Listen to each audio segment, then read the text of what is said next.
CBI ఈ case ఇక్కడ తేలదు, సిబిఐకి దీనికి అప్పీల్ సిబిఐకి ట్రాన్స్ఫర్ చేయండి అని చెప్పేసి జగన్మోహన్ రెడ్డి గారిని అడగటం.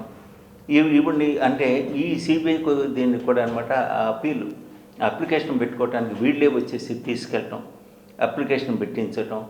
రాష్ట్ర ముఖ్యమంత్రిగా లేకపోతే తన బాబాయ్ చనిపోయాడు కనుక అది సిబిఐకి అప్పగించడం, జగన్మోహన్ రెడ్డి గారు కూడా స్వయంగా ఒక అప్లికేషన్ ఇవ్వటం.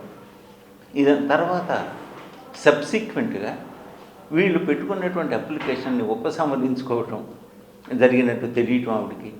ఏమిటి ఇంత ఎప్పుడో పెట్టాము మేము సిబిఐ దీనికి ఎంక్వైరీకి, ఏమైపోయింది అని చెప్పేసి ఇప్పుడు ఎంక్వైరీ చేసుకుంటే అది ఎప్పుడే ఉపసంహరించుకున్నారని చెప్పి ఆవిడ తెలియటం. తర్వాత ఆవిడ మళ్ళీ సిబిఐకి ఎంక్వైరీకి అనమాట మళ్ళీ అప్లికేషన్ పెట్టుకోవటం. ఇవన్నీ కూడా ఆవిడ నరేషన్ చేసుకుంటూ వచ్చారు. అలాగే ఒక వైజాగ్లో ఉన్నటువంటి డాక్టర్ సుధాకర్, ఒక దళితుడు సుధాకర్ని తనకి మాస్క్ అడిగినటువంటి నేరానికి ఏ విధంగా ఆ డాక్టర్ని పిచ్చివాణ్ణి చేసి చంపేసి ఎంత ఇచ్చేశారు అనేటువంటిది.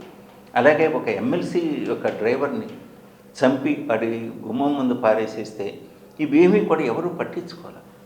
అంటే ఇవన్నీ కూడా అన్నమాట ఒక ఆర్థిక బలం, అంగబలం, అధికార బలం ఉన్నటువంటి వాళ్ళు మాత్రమే మేనేజ్ చేయగలరు. ఇది కంటిన్యూ అవ్వడానికి వీల్లేదు. వీటన్నిటికీ అతీతమైనటువంటిది చట్టం అని చెప్పి చట్టరీత్యానే నేను నేరస్తులను పట్టుకుంటాను, బయటికి తీయాలి, మీరందరూ సహకరించండి అని చెప్పేసి ప్రజాకోర్టులో ప్రజల మాట ఆవిడ అప్పీల్ చేసుకుంది. అంటే మీరు వేయబోయేటువంటి ఓటు రేపు ఎలక్షన్స్ రాబోతుంది, దానికి అంటే ఆవిడ మరొక ప్రశ్న లేవనెత్తారు. ఏమిటంటే అవినాష్ రెడ్డిని అరెస్ట్ చేయాలి. అరెస్ట్ చేయడానికి కర్నూలు వెళ్ళారు. అతను హాస్పిటల్లో తల్లి గదిలో ఉన్నాడు. అంటే అటు సిబిఐ యొక్క స్టాఫ్ కానీ లేకపోతే లోకల్ పోలీస్ కానీ ఆ హాస్పిటల్లోకి వెళ్ళలేకపోయారు, ఎంటర్ కాలేకపోయారు ఫర్ 2 days. అంటే ఆ హాస్పిటల్ కానీ ఆ రోడ్డు అంతా కూడా అన్నీ కూడా హాస్పిటల్స్ రోడ్డు ఇది.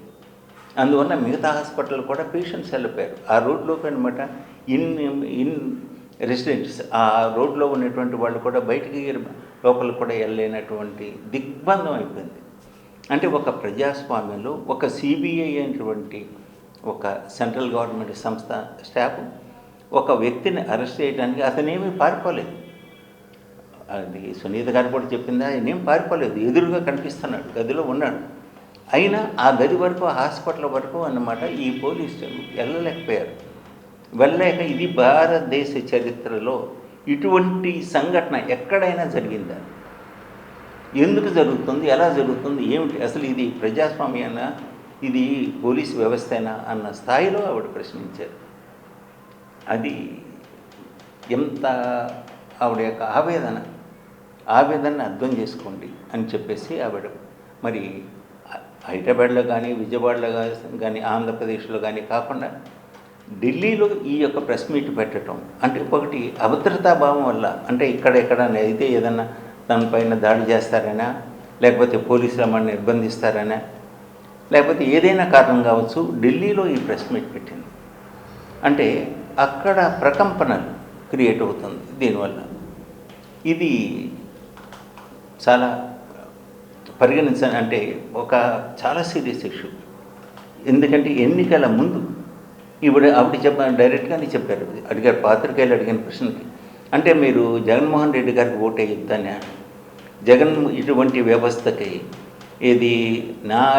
నేను అన్న మాట తప్పను, మడమ తిప్పను, మాట తప్పను అన్నటువంటిది, అక్కలారా చెల్లెళ్ళారా అనేటువంటి వాడు ఒక సోదరుని తోబుట్టుని ఆయన ఒక స్వయాన బాబాయ్ అన్నమాట మర్డర్ జరిగితే ఈ కేసు ఇంతకాలం 5 సంవత్సరాల నుంచి అనమాట ఎందుకు ఇది ఎక్కడేసిన ఇస్తారు అక్కడ ఎందుకు ఉండిపోతుంది, సిబిఐ వాళ్ళు ఎంక్వైరీ ఎందుకు చేయట్లేదు, అలాగే నేరస్తులు కానీ కొంతమంది వీళ్ళు కనుక ఏ మర్డర్ కేసు అయినా సరే ఇన్ని సంవత్సరాలు టైం తీసుకుంటుందా, ఎందుకు జరుగుతుంది ఈ కేసులో, ఇది ఎవరు ఏ అదృశ్యస్తం అడ్డుపడుతుంది అని చెప్పేసి ఆవిడ ప్రశ్నించింది. ఇది పోలీసు వ్యవస్థకి, న్యాయ వ్యవస్థకి ఈ ప్రశ్నలన్నీ కూడా ఈ 2 వ్యవస్థలకి ప్రశ్నించడం జరిగినట్లయింది.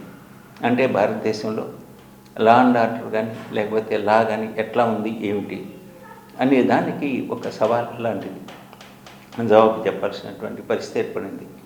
ఆవిడ ప్రజలకు అనమాట చెప్పిన విషయాలకి